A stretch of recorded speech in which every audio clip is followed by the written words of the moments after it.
할렐루야. 오늘도 우리 하나님 아버지와 주 예수 그리스도로부터 은혜와 평강이 여러분의 삶과 가정 가운데 함께 하시기를 축복합니다. 오늘 말씀의 제목은 구하는 자마다 즐거울지로다입니다. 이 제목은 오늘 본문 말씀 10절에서 따온 것인데요, 우리 10절 말씀 다시 같이 한 목소리로 읽도록 하겠습니다. 10절 말씀입니다. 그의 성호를 자라하라. 여호와를 구하는 자마다 마음이 즐거울지로다. 아멘. 여호와를 구하는 자마다 마음이 즐거울지로다. 근데 여러분, 사실 이 말씀이요 조금은 이상합니다. 보통 다른 사람에게 무언가를 구하는 것은요 미안하고 송구스럽고 죄송하고 어렵고 힘든 겁니다. 그런데 여호와의 말씀은, 근데 오늘 말씀은요 여호와를 구하는 자마다 마음이 즐겁다라는 겁니다. 구하는 자가 즐겁다라는 겁니다. 근데 이것이 가능한 이유는 하나님은 구하는 자를 기뻐하시고 구하는 자에게 응답하시기 때문입니다. 여러분, 성경 말씀을 보면요 수없이 하나님은 자신에게 구하라라고 하십니다. 구하라. 마태복음 7장 7절부터 8절 말씀을 보면 구하라 그리하면 너희에게 주실 것이요 찾으라 그리하면 찾아낼 것이요 문을 두드리라 그리하면 너희에게 열릴 것이니 구하는 이마다 받을 것이요 찾는 이는 찾아낼 것이요 두드리는 이에게는 열릴 것이니라 라고 말씀하십니다. 구하면 주시겠다라는 겁니다. 찾으면 찾을 것이고 두드리면 열어주시겠다는 겁니다. 또 빌립보서 4장 6절 말씀을 보면요, 우리 같이 화면을 참고해서 같이 한 목소리를 들어보도록 하겠습니다. 아무것도 염려하지 말고 다만 모든 일에 기도와 간구로 너희 구할 것을 감사함으로 하나님께 아뢰라. 아멘. 모든 일을 기도와 간구로 구하고 또 그냥 구하는 것이 아니라 감사함으로 하나님께 아뢰라고 합니다. 예를 들면 이런 겁니다. 하나님 감사합니다. 사업 잘 되게 해주세요.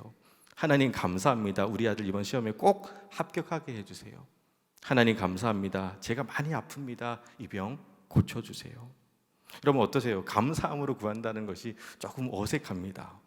왜냐하면 우리는 구하는 것을 미안해하고 죄송해하기 때문입니다. 그런데 하나님은 너희 구할 것을 미안해하지 말고 죄송해하지 말고 감사함으로 아뢰라고 하십니다.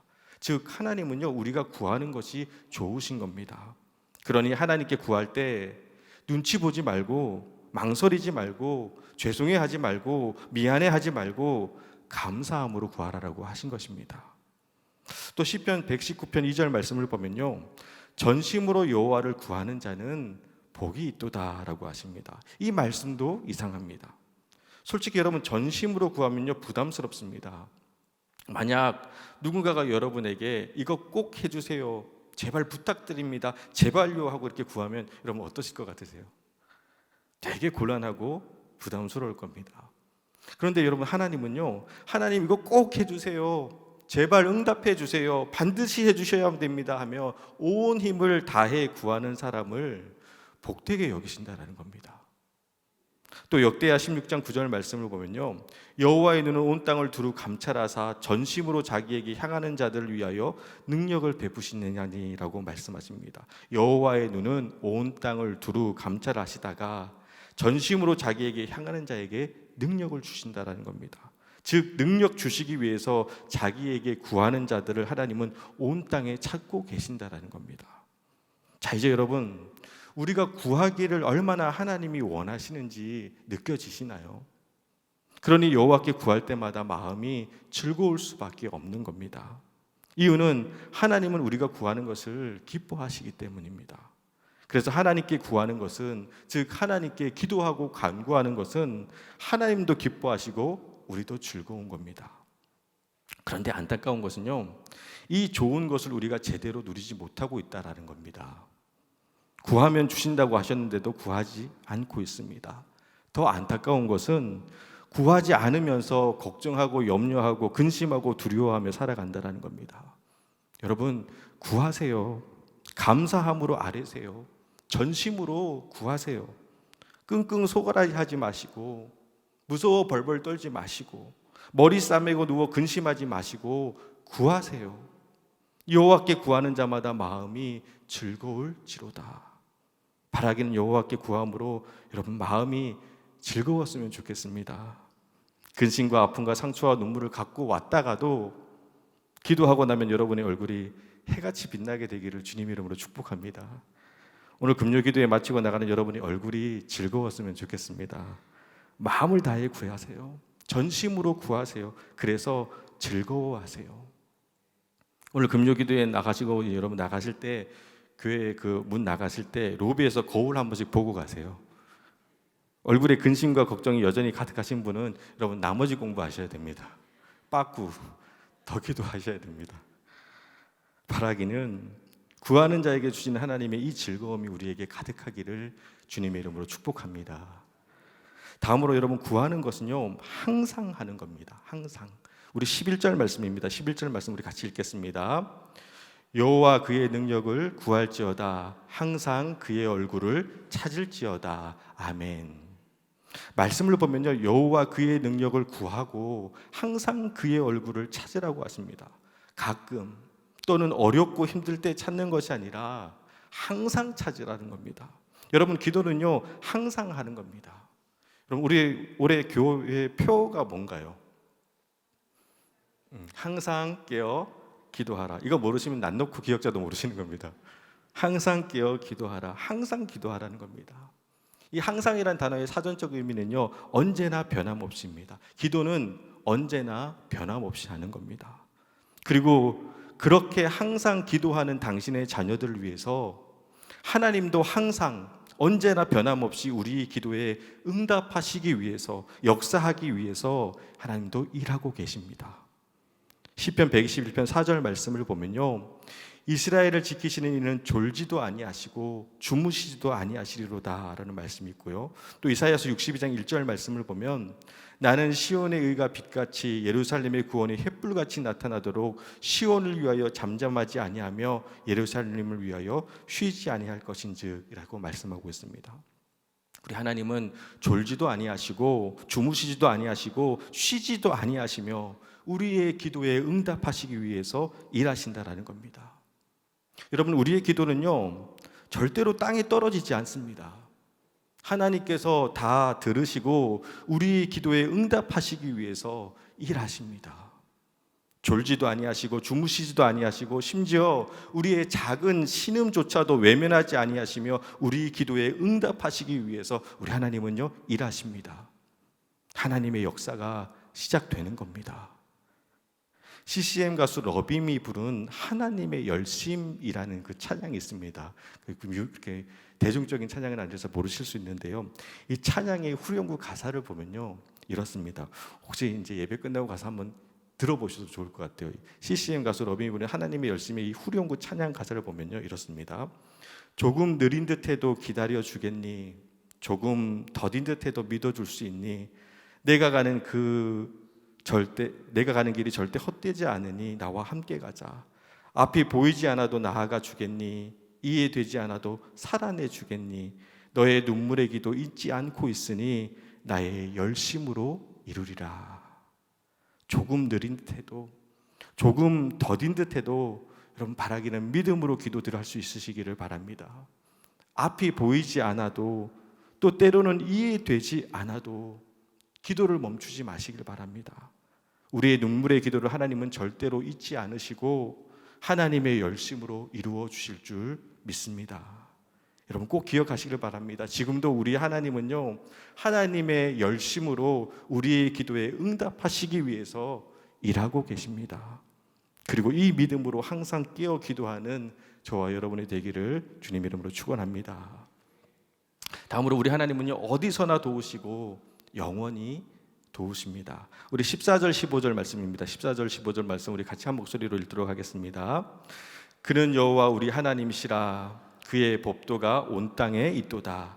너희는 그의 언약 곧 천대에 명령하신 말씀을 영원히 기억할지어다. 아멘. 먼저 14절 말씀을 보면요 그의 법도가 곧 하나님의 법도가 온 땅에 있다라고 말씀하고 있습니다. 하나님은요 온 세상을 다스리시는 분이십니다. 이 말은 곧 우리가 어디에 있든지 하나님은 우리의 기도를 들으시고 어디서나 우리의 기도에 응답하시고 도우실 수 있다라는 겁니다. 그런데 더 놀라운 은혜는요 이 하나님의 도움이 한 번, 두 번 또는 한 해, 두 해 하고 끝나는 것이 아니라는 겁니다. 15절에서 그의 언약은 천대까지 명하셨다라고 하십니다. 천대까지 이루시겠다라는 겁니다. 사실 솔직히 저는요, 그동안 이 천대까지 이루신다라는 이 말씀이 별로 가슴에 와닿지 않았습니다. 당연히 좋은 말씀이고 축복의 말씀입니다. 천대까지 이루어 주신다라는데 나쁠 이유가 없잖아요. 그런데 마음 한 구석에는 천대가 너무 멀어요. 까마득하고 보이지가 않습니다. 그래서 저도 모르게 이 말씀 앞에서 주님, 천대까지는 바라지도 않습니다. 그냥 저와 제 자녀 정도까지만이라도 이루어 주신다면 그걸로 족합니다. 이런 이상한 반발심이 있었습니다. 근데 말씀을 묵상하는 가운데 하나님이 주신 은혜가 있었습니다. 그것은 여러분, 성경을 읽다 보면 가문의 족보에 대한 말씀이 자주 등장하는 것을 볼 수 있습니다. 저는 족보에 대한 그 계보에 대한 말씀이 나올 때마다 뭐 굳이 이런 알지도 못하는 사람들의 이름들까지 줄줄이 하나님의 말씀인 성경에 기록해 놓은 걸까 하는 의구심이 들었습니다. 근데 여러분, 그 계보를 통해서 하나님이 이야기하고 싶으셨던 것이 있으셨던 겁니다. 그것은 바로 천대까지 복을 주시겠다라는 하나님의 약속을 신실하게 이행하고 계신다라는 겁니다. 거룩한 가문과 계보를 통해서 하나님은 하나님의 약속이 이행되고 있음을 나타내 보이신 겁니다. 그래서 하나님이 아브라함을 부르실 때요, 내가 너와 내 자녀를 축복해 줄 테니 너와 내 자녀만 잘 먹고 잘 살라라고 그렇게 하지 않으셨습니다. 하나님은 아브라함을 부르시며 뭐라고 말씀하셨냐 하면요, 창세기 12장 2절 말씀입니다. 우리 같이 화면을 참고해서 같이 한 목소리로 읽도록 하겠습니다. 내가 너로 큰 민족을 이루고 내게 복을 주어 내 이름을 창대하게 하리니 너는 복이 될지라. 아멘. 너는 복이 될지라. 즉 천대까지 복을 주시겠다라는 것은요, 막연하고 먼 축복을 약속하신 것이 아니라 하나님이 바로 우리를 당신의 복으로 삼으시겠다라는 겁니다. 여러분, 우리가 바로 하나님의 복들입니다. 우리 옆 사람이랑 한번 인사해 볼 거예요. 당신은 하나님의 복입니다. 복들의 표정이 너무 딱딱해요 지금. 그리고 그 복들인 우리를 통해서 하나님은요, 천대까지 하나님의 복을 이어가신다라는 겁니다. 이것을 깨닫고 나니까 천대까지 이루시고 복을 베푸신다는 이 말씀이 너무 좋은 겁니다. 이 말씀은요, 막연한 미래에 복을 주실 것이 아니라 지금 바로 우리를 하나님의 복으로 만드시겠다라는 겁니다. 근데 여러분, 천대까지 베푸시는 그 복을 어떤 사람이 누리느냐? 바로 기도하는 사람이 누리는 것입니다. 그래서 여호와께 구하는 자마다 마음이 즐거울 수밖에 없는 겁니다. 바라기는 하나님께 구함으로 하나님이 천대까지 약속하신 그 많은 축복과 은혜를 누리고 즐거워할 수 있는 저와 여러분이 되기를 소원합니다. 자, 그럼 여러분 여기서 도전하고 싶습니다. 구하는 자마다 하나님께서 이런 어마어마한 은혜와 능력과 축복을 약속해 주셨는데 지금 여러분은 얼마나 구하고 계십니까? 얼마나 구하고 계십니까? 사실 오늘 말씀을 준비하면서 조금 걱정되는 부분이 있었습니다. 그것은 마음껏 구하라고, 전심으로 구하라고, 항상 구하라고 했다고 또 하나님이 싫어하는 이기적인 욕심과 또 정욕으로 쓰려고 잘못된 것을 구하면 어떡하지 하는 노파심이 있었습니다. 그런데 가만히 보면요, 그런 것조차도 하나님께 구하지 않습니다. 물론 정욕으로 쓰려고 잘못된 것을 구하면 하나님께 받지 못합니다. 하나님이 안 주십니다. 그런데 더 안타까운 것은요, 그런 기도조차도 안 드린다라는 겁니다. 그런 기도조차도. 기도의 나쁜 예지만 이건 나쁜 기도입니다. 좋은 자동차가 너무 타고 싶은 거예요. 예를 들면 이기적인 욕심이죠. 그럼 하나님, 저 좋은 자동차 타고 싶어요, 좋은 자동차 타게 해주세요라고 구해야 되는 거잖아요. 그런데 안 구합니다. 물론 이 기도는 하나님이 기뻐하지 않으세요. 하지만 그럼에도 불구하고 자녀이기 때문에 아버지께 구할 수 있는 겁니다. 한번 생각해 볼게요. 여러분, 여러분의 자녀들이 여러분에게 뭐 사달라고 할 때 다 이해가 가고 다 납득이 되는 것만 사달라고 하나요? 아니잖아요. 대부분 다 이해가 안 되는 것들입니다. 그런데 구해요. 왜냐하면 아버지니까요. 여호와께 구하는 자마다 복이 있다라고 하셔도 우리는요, 은근히 하나님께 구할 때마다 하나님 눈치를 보고요, 민망해하고요, 주저하고요, 어려워합니다. 얼마 전에 순회 설교자이자 PCN 공동대표장을 맡고 계시는 노진준 목사님의 설교를 우연히 듣게 되었습니다. 그때 목사님이 하신 말씀이 참 인상적이었습니다. 이 노진준 목사님에게는요, 아이가 셋이 있는데 그중 막내 아들은 1살이 조금 넘은 아이를 미국에서 목회하실 때 한국에서 입양을 하셨다고 합니다. 그런데 아무것도 모르는 1살 때 입양해 왔는데도 이 아이는 아주 어릴 적부터 눈치를 보더라는 겁니다. 자기가 원하는 것들, 또 자기가 갖고 싶어 하는 것들을 한 번도 달라고 이야기를 해본 적이 없었다라는 겁니다. 그리고 목사님에게도 뭘 요구한 적이 없다라는 겁니다. 그래서 그 아이의 대답은요, 늘 괜찮다라는 겁니다. 괜찮습니다. 큰 아들이 장난이 심해서 막내 아들이 장난감을 갖고 놀 때 뺏어가면 사실 그런 날이면 난리가 나야 되는데, 울고 불고 아빠인 목사님 찾아와서 아빠, 형이 내 것 뺏어갔어, 저거 좀 뺏어줘, 형 좀 혼내줘, 이래야 하는데 이게 맞는 건데, 막내 아들은 그냥 쳐다보고 방에 들어가 문 닫고 혼자 조용히 운다라는 겁니다. 한 번도 목사님께 형을 야단져 쳐달라든지 형 것을 뺏어달라든지 그런 이야기를 한 적이 없다라는 겁니다. 그게 늘 안쓰럽고 마음이 아프셨대요. 그러던 중에 그때 당시 목사님이 미국 서부에 있었고 큰딸이 미국 동부에서 결혼식을 하게 되어 아내인 사모님은 결혼식 준비를 위해서 먼저 동부로 갔고, 목사님은 결혼식 이틀 전에 아들을 데리고 가기로 계획을 세웠습니다.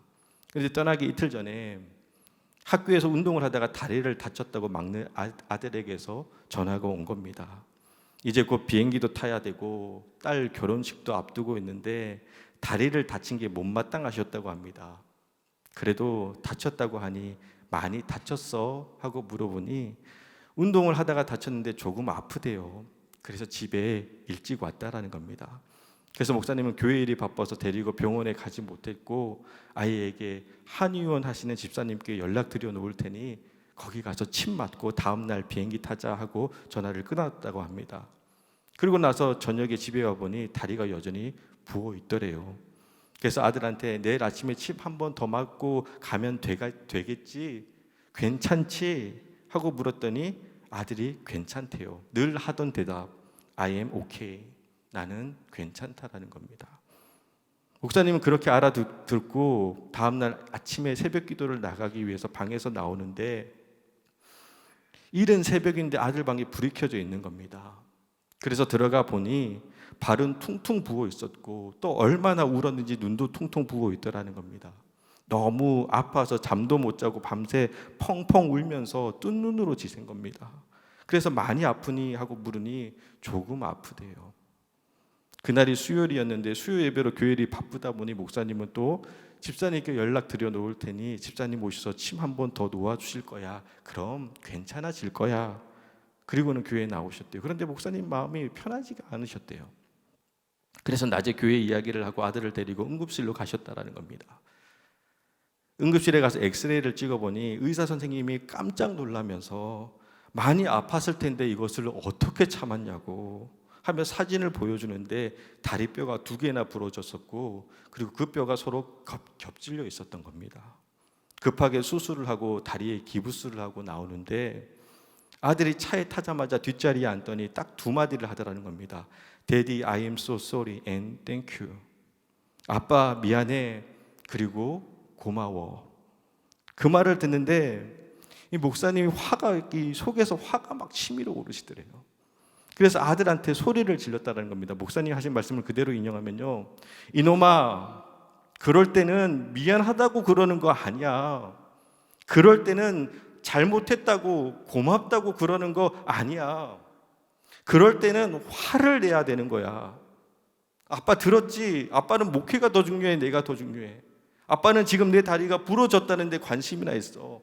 어떻게 나한테 그냥 참으라고만 하는 거야? 너무한 거 아니야? 그렇게 말해야 하는 거야, 이놈아. 고맙다가 뭐야?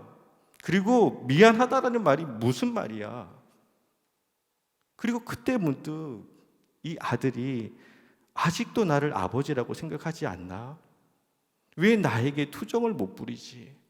왜 나에게 화를 못 내지? 왜 나에게 때를 못 쓰지? 그런 생각이 들었다는 겁니다. 그리고 그것 때문에 마음이 너무 아프셨다는 겁니다. 그 이야기를 듣는데 문득 우리 하나님 아버지도 그렇지 않을까 싶었습니다.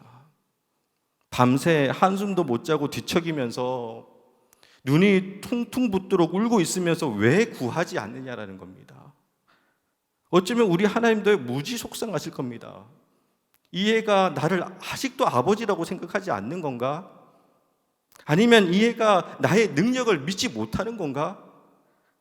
그것도 아니면 이 애가 내가 너를 사랑하고 있다는 것을 모르고 있나? 여러분, 하나님께 구하세요. 아바 아버지라고 하면서 못 구할 게 뭐가 있습니까? 눈치 볼 것도 없고 망설일 이유도 없습니다. 얼마 전 5월 5일 어린이날 맞이해서 저희 집 아이들이 셋이 있는데 받고 싶은 선물을 다 찾아서 왔습니다. 사준다고 안 했는데 인터넷으로 검색해서 당당하게 내밉니다. 그러면서 이거 사달라고 합니다. 근데 그 모습이 어쩜 그리 당당하고 담대하고 확신에 차 있던지요. 5월 5일까지 배송 받으려면 빨리 주문하고 결제해라라는 겁니다.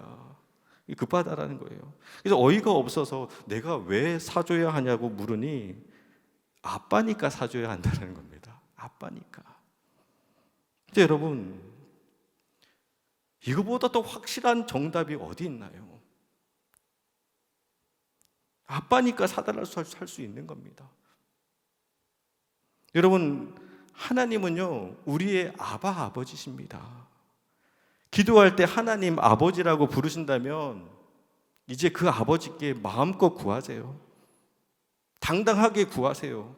항상 구하시고 언제나 어디서든 구하세요. 왜냐하면 하나님은 아버지시니까요. 그래서 구하는 자에게 주시는 그 즐거움을 온전히 누릴 수 있는 저와 여러분이 되기를 소원합니다. 그리고 오늘 이 시간이 바로 구하는 자마다 주시는 즐거움으로 가득한 그 은혜의 시간이 되기를 주님의 이름으로 축원합니다.